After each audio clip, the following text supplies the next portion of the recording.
we know that's a reflection by the line y equals to x, and then it swap the xy coordinates values.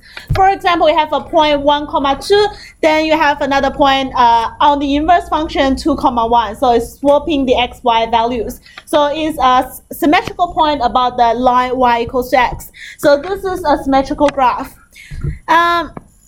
We know that a function can have inverse if and only if it's a one-to-one function. This is one of the most important things for inverse function, because it always asks you to restrict the domain. Give you a quadratic, for example, and ask you restrict the domain. What is the largest possible domain to make inverse exist? So it needs to restrict it to a one-to-one function. Or, for example, truncus. Okay, how to restrict it to the largest domain to make it the inverse function exist. So it's always asking you about the inverse function. Second thing is f inverse graph is reflected by the line y equals to x. And the third one is the domain of f inverse is the range of f, and the range of f inverse is the domain of f. Okay, swap the domain and range set. I have a question. I'm not sure if last year anyone told you about this, but for inverse functions, do you think they can intersect, first of all? Can they intersect? In inverse, two inverse, like fx, f inverse x, can they intersect? Yes, they can. Where they will intersect? They will intersect on the line y equals to x. Is that the only place they can intersect? Is that the only place they can intersect? Yes or no? Yes, Josie?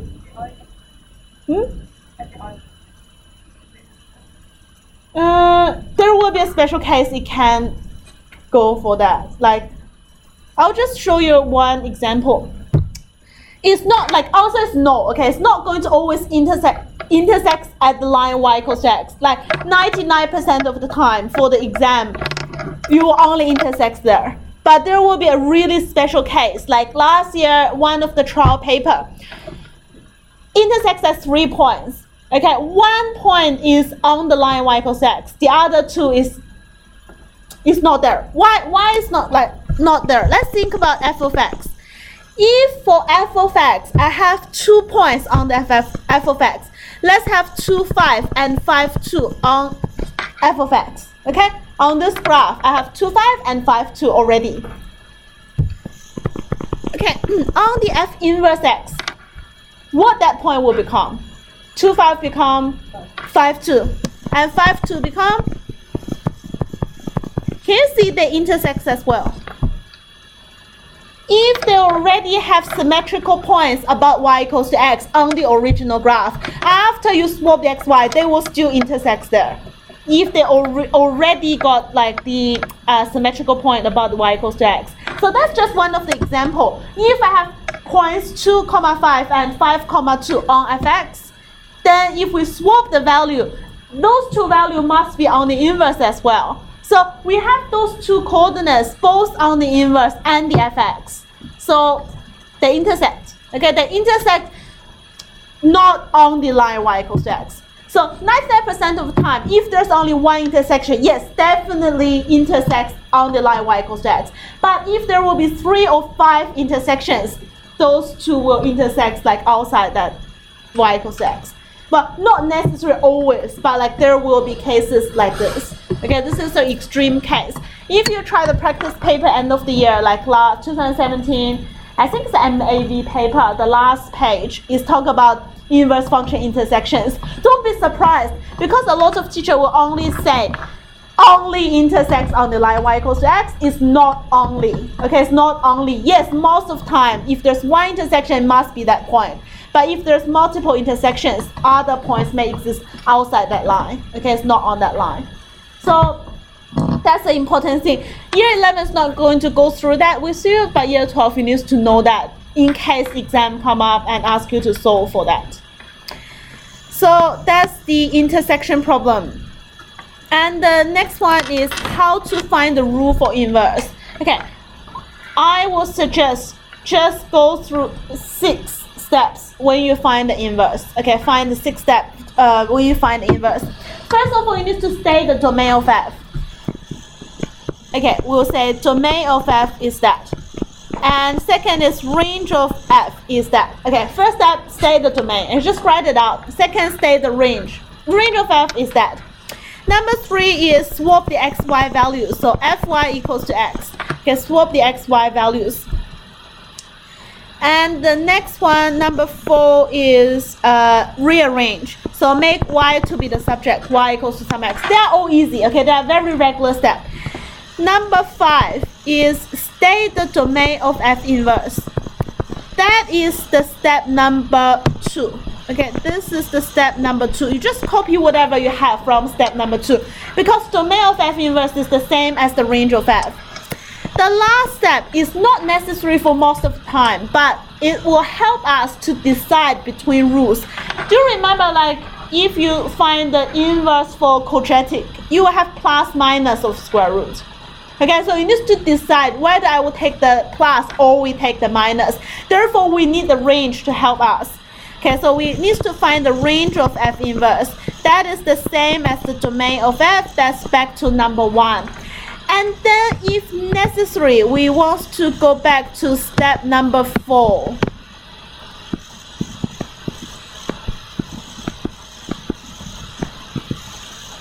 To look at the rule to decide between the plus or minus. Okay, if we have plus or minus, we need to decide one. We can't keep both, or we can't just by imagine reject one and keep one. We need to have some evidence. The evidence will be the range of the inverse function, and then we choose between the plus or minus. So if we can go to the example 4, okay, if we can go to the example 4. I want to change the question. Change the question to -4 to 0.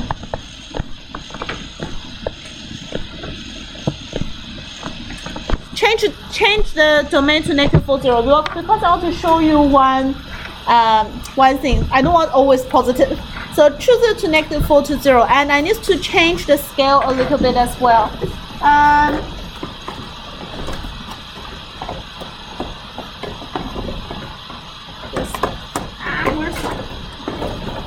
To get my ruler out. Okay, so change here to -12. -12. -12. -6. 0. 6. 12. And 18, and then the 0 become, that's the y-axis now.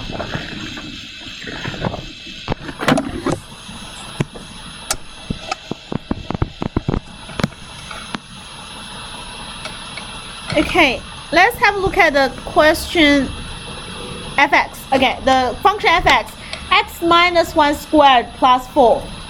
So the turning point will be 1, 4. Okay, the turning point, we don't really have a turning point, but like I'm just showing it here. So 1, 4 is here. We have the y-intercept. Y-intercept is 0, 5.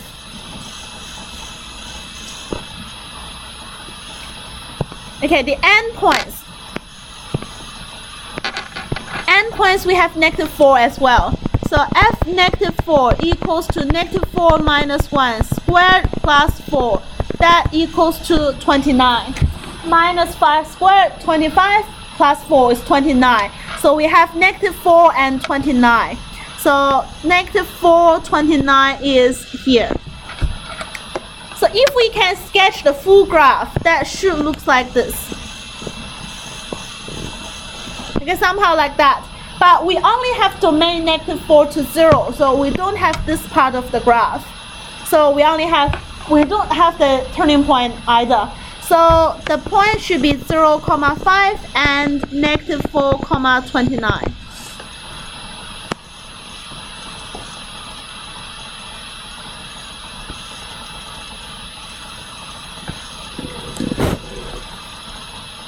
Okay, let's find the domain. Not the domain. Let's go through the steps to find the inverse function. So number one, okay, follow the step. Domain F inverse, domain of F is -4 to 0. Just copy that down. -4 to 0 is given in the question. Second, range of F. Because we have sketched the graph, it will be 5 to 29. Okay, 5 to 29. I have sketched graph. Let's see, level 5 to 29. That's the range of F. Number 3 is change the x and y's. So fx is y. So x equals to y minus 1 squared plus 4.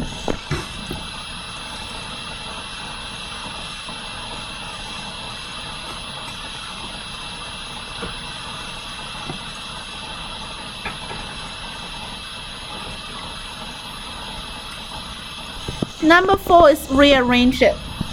So y minus 1 squared equals to x minus 4.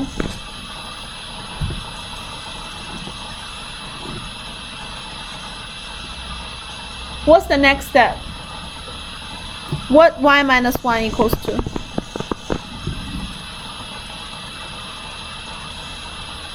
What's that? Next one? Plus minus. That's right. That's what I want to hear. Plus minus x minus 4.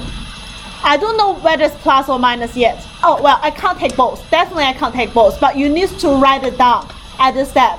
Because from the equation, when you take the square root, you must have the plus and minus. Okay, so, and then you need to decide which one to take. You need to give a reason why we take that one. So let's just keep the plus minus here. And let's put a question mark here. I don't know which one to take yet. But let's keep going. Number 5 is talk about the domain of the F inverse, which is the same as number 2, the range of F. That's 5 to 29. Number 6 is talk about the range for F inverse. Okay, that's the important step. Because we have the plus minus, so this step is very important. So the range is -4 to 0, which is given at the beginning. So we need to use that to look back here to decide which one we want to take. Okay, we have a range less than 0. Okay, -4 to 0. Do you think you'll take the plus or the minus? Minus. If we take the plus, it will be the wait, I haven't made the y to be the subject. There should be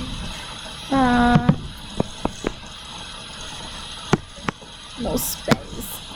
Y equals to plus minus square root x minus 4 plus 1. Okay, so you still have that. So the square root is always positive. If you take the positive and then you plus the 1, so the range will always be 1 above. Okay, the y value will always be 1 above. If you take the negative, so negative of a value plus 1, you'll be 1 below. Okay, it will be 1 and below. So you should, only the negative one will satisfy, not going to be the plus one. Okay, so the plus is not going to work because it's definitely wrong. What, plus 1 and then plus another square root is definitely a value greater than 1. But our range is only from -4 to 0. We can't have that. So the positive one is wrong. So that's what I said. You can't just put positive there. This one is the negative case. So you will say y equals to negative square root x minus 4 plus 1. And you can write the rule in function notation. F inverse is 5 to 29, which is the domain. Mapping to R, fx equals to negative x minus 4 plus 1. Okay, just talk about function notation. This place, mapping to R. I'm not sure which paper I marked. Like, I'm not sure if it's this class or the other class. Forget. But like that place, mapping to R, is a fixed notation. Okay, it's always mapping to R. Do not replace that by range.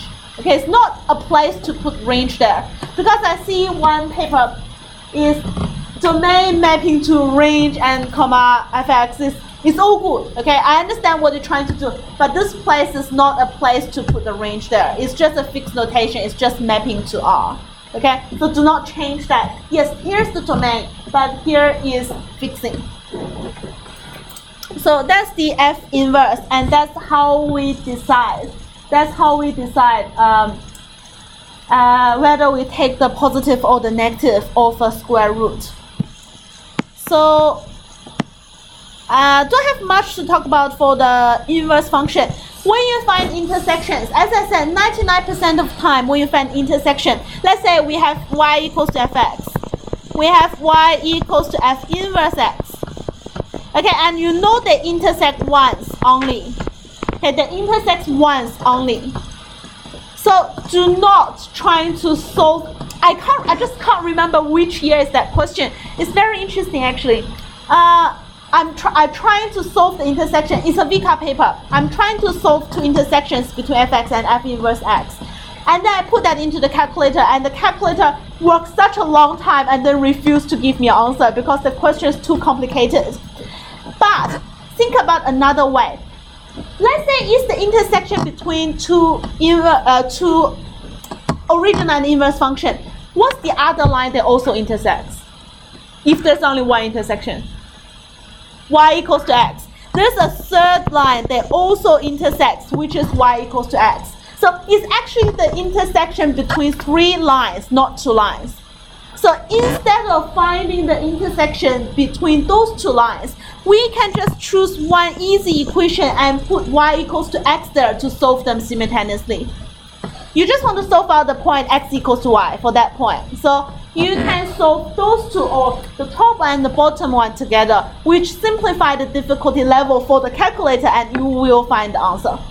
I'm not sure, I'm still not sure like whether it's just like something very like not very rare to happen, or like it's really that question is on purpose to make it like not going to work for those like two equations. Because when I put that in and it's not working, and then I just directly change it to y equals to x and it's worked perfectly fine. Okay, so when you find difficulties like that, two equations can't solve, trying to think about other combinations. Is there another way we can solve for that and we can find intersections? Okay, so we can just use y equals to fx and y equals to x to solve the intersection. Any other questions for inverse? Okay, if no, you need to do the work up to page 29. It's in the course schedule as well. Up to page 29 is all the practice of finding inverse functions, and some from the mock exam or trial exam, and some from like what I don't know where I find them, so just anywhere. Okay, try those questions. I'm not going to go through that tomorrow. You're not going to finish, but give your like to maybe Thursday, Friday. Do I have class Friday? No. Yes, the Friday. So we'll go through that from Friday. That's it.